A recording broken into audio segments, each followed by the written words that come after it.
On the night of May 20th, 2016, in Green Bay, Wisconsin, a seemingly ordinary night out would turn tragic for 31-year-old Nicole Vanderheiden. She and her boyfriend, Doug Dietra, along with some friends, headed to a local bar, the Watering Hole, for a night of fun. They hadn't gone out much since the birth of their son just 6 months earlier, and the evening was meant to be a much-needed escape. Around 11:30 p.m., Doug and Nicole's group of friends moved to another bar called the Sardine Can, while Doug stayed behind at the Watering Hole. It was here that tensions began to surface. Nicole, who had been drinking and socializing, seemed upset. After some time, she decided to leave, stepping out of the bar and into the night alone. Aaron Kalinsky, one of Doug's friends, attempted to convince her to return home for the sake of her children, but Nicole, determined to have some time to herself, refused. This would be the last time anyone saw Nicole alive. She walked away from the bar, disappearing into the night, her whereabouts unknown. Despite Doug's attempts to reach her through calls and texts, there was no sign of Nicole. Her sudden disappearance set off alarm bells in Doug's mind. By the time he and his friends returned to the bar around 1 a.m., Nicole was nowhere to be found. They looked for her, but it was as if she had vanished into thin air. Nicole's family, especially Doug, grew increasingly concerned. She was a mother of three, with strong family ties, and it was completely out of character for her to simply disappear. She had lived in Brown County all her life, and everyone who knew her believed something was terribly wrong.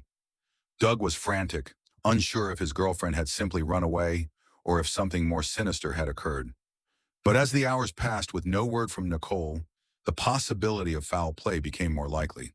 The morning after Nicole's disappearance, Doug's panic turned to worry. By 4:30 p.m. on May 21st, 2016, when Nicole still hadn't returned home, Doug called the police to report her missing.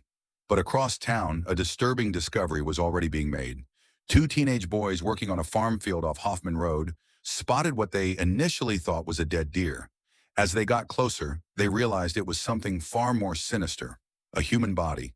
The police were immediately called, and by 6 p.m., law enforcement was on the scene. The body, though difficult to identify at first, matched the description of Nicole Vanderheiden. When Doug heard the news, he had no idea that Nicole's body had already been found. Desperate for answers, he headed to the police station, unaware that the search for his girlfriend had just taken a horrific turn. At the station, Doug was asked for identifying details about Nicole, and he described what she had been wearing the last time he saw her. A black and gray striped shirt, black capri pants, high heels, and a bracelet, a distinctive paint bracelet. Although Doug had previously reported Nicole missing, now it was clear that something far worse had happened. The discovery of her body was the beginning of a chilling investigation into her death. Forensic experts would later confirm that the body found in the field was indeed Nicole's. As the authorities processed the crime scene, the evidence began to paint a clearer picture of what had happened that fateful night. With the body identified and Doug at the police station, the search for the truth behind Nicole's disappearance was now a homicide investigation. As the investigation into Nicole Vanderheiden's death deepened, Doug Dietra found himself at the center of suspicion. Police began to scrutinize his actions, statements, and behavior the night of Nicole's disappearance, raising questions about his involvement. The timeline of events began to unravel in a way that left investigators with serious doubts. Doug had initially reported that he last saw Nicole around 11:30 p.m. when she was at the Watering Hole. However, when he later spoke to the police, his account shifted, and it seemed to conflict with other key details of the night. Doug had told the police that after Nicole walked out of the sardine can, she had gone off on her own, and he hadn't heard from her again. But when investigators looked into the phone records, they discovered that Doug had tried calling Nicole multiple times after midnight, yet she never answered. His texts also raised red flags, as they seemed inconsistent with his earlier reports. By May 22nd, 2016, the police were becoming increasingly suspicious of Doug's behavior. In one of his interviews, Doug mentioned texting Nicole to come back to the sardine can after she stormed off, telling her, "Don't be stupid, go back to the sardine can." But another statement he made contradicted this. He had told friends that he wasn't sure where she had gone or why she left in the first place. This inconsistency put Doug under further scrutiny. But the real turning point came when investigators began to examine the physical evidence found at the scene. In the neighbor's yard, investigators discovered bloodstains and clumps of blonde hair that were later confirmed to be Nicole's. Additionally, a charging cord found near the area was linked to Nicole's murder, suggesting it had been used to strangle her. The discovery of these items raised even more concerns about Doug's involvement. The authorities were starting to connect the dots between Doug and the crime scene, and he was rapidly becoming the primary suspect. Meanwhile, Doug remained adamant that he had nothing to do with Nicole's death. He denied any involvement and continued to claim that Nicole's disappearance was a tragic accident. However, as the investigation advanced, it became clear that Doug's story was falling apart. Forensic evidence was starting to point toward him, but investigators needed more to make an arrest. Despite his growing involvement in the investigation, the truth of what happened to Nicole remained elusive. The police were running out of time to figure out whether Doug was responsible for his girlfriend's brutal murder, or whether there was another killer still on the loose. As the case took a darker turn, the authorities knew that finding the real killer would take more than just Doug's testimony. Just when the investigation seemed to point directly at Doug Dietra, a crucial piece of evidence threw everything into disarray. The physical evidence from the crime scene, particularly the DNA found on the strangulation cord, was about to reveal a new suspect, George Stephen Birch. Birch, who had recently moved to Green Bay, was living with a friend, Edward Jackson, in the area. His history, however, raised immediate red flags. At 6 feet 7 inches and weighing over 250 pounds, Birch was a towering figure with a violent past. In 1997, he had been involved in a shooting, and though he was acquitted, his criminal history was far from spotless. But it wasn't until investigators started to piece together his movements on the night of Nicole's death that they realized Birch's involvement. Birch had been at a bar just a half-mile away from the sardine can on the night of May 20th, 2016. He left the bar around 2:30 a.m., just after Nicole was last seen, and made his way to the Jackson household. The timing of his movements was crucial. From 3:01 a.m. to 3:52 a.m., Birch was in the house during the exact window when Nicole was believed to have been killed. But that wasn't all.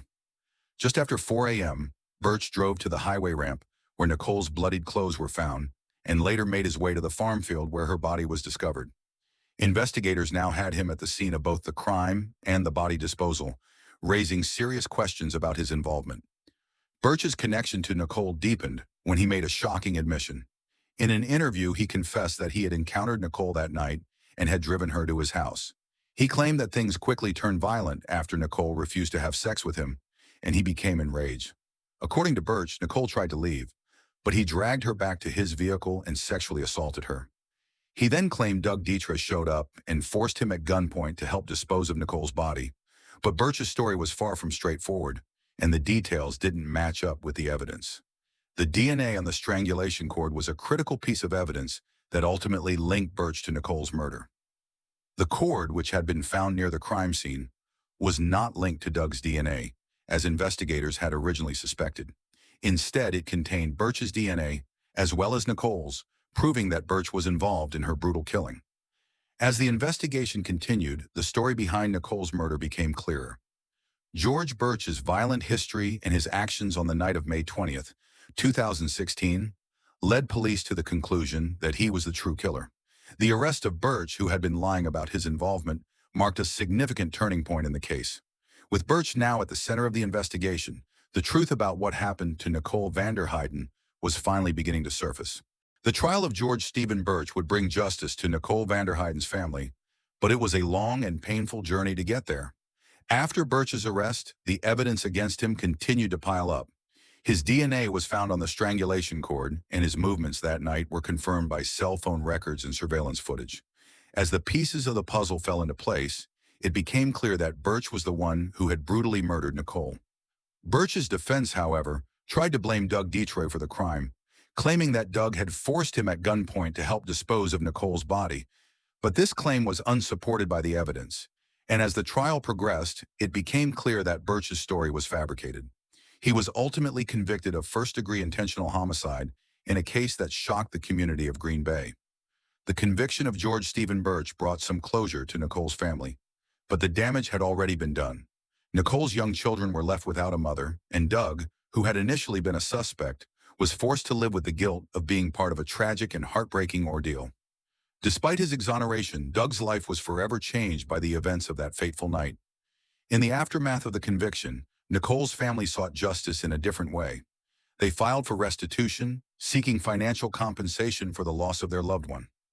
In August 2018, they were granted $269,000 in restitution from Birch, a small measure of justice in the wake of their grief. Additionally, part of Birch's sentence stipulates that he cannot profit from any books or movies made about the murder. Any such profits must go to Nicole's family. While justice was served, the emotional scars of Nicole's death lingered. Doug Dietra, now raising their son Dylan alone, would never forget the pain and confusion he felt when Nicole was taken from him. The family, forever affected by the brutal murder, had to learn to live with the loss and move forward, hoping that the legal process would provide them with some semblance of peace. For Nicole's children, the trauma of losing their mother would never fully fade. Nicole's sister, who had been close to her, would forever remember the vibrant, loving woman she had lost.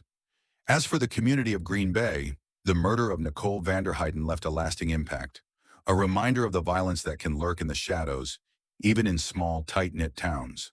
But in the end, the case of Nicole Vanderheiden's murder was one of ultimate justice, as George Stephen Birch was held accountable for his actions.